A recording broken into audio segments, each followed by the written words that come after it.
تونس المدنية، تونس اللي ترفع الناس الكل، تونس اللي تحفظ المواطنين والمواطنات، تونس اللي ندعو فيها إلى مساواة تامة وحقيقية.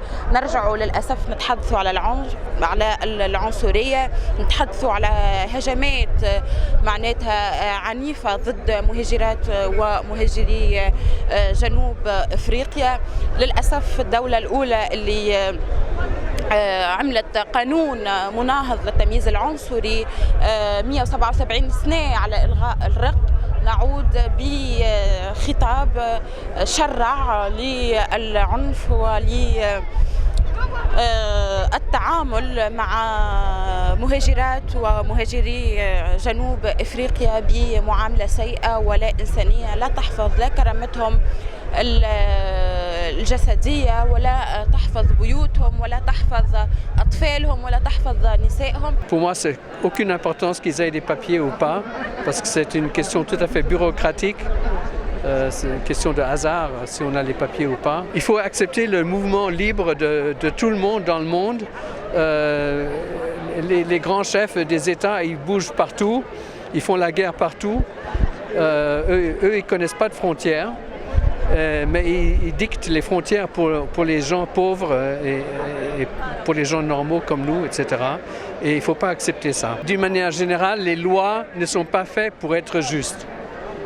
Ce sont des lois injustes. Et comment? Par exemple, justement, les frontières, c'est complètement injuste de créer des frontières qui empêchent les gens de bouger. C'est absolument injuste. C'est inhumain. Inhumain.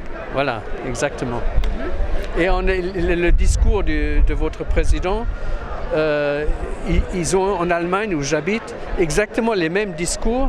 Ils disent que les musulmans, ils veulent déplacer les Allemands, par exemple, et avec l'aide de... Les Allemands sont contre les Africains et contre le noir. On ne peut pas dire d'une manière générale. Il y a beaucoup de racisme en Allemagne, mais il y a aussi, en Allemagne, mais il y a aussi... Contre les Africains spécialement?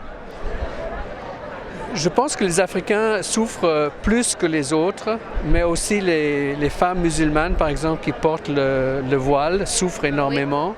Les femmes voilées, oui. Les femmes voilées, etc. Et aussi, par exemple, en ce moment, par exemple, les Russes, ils souffrent aussi.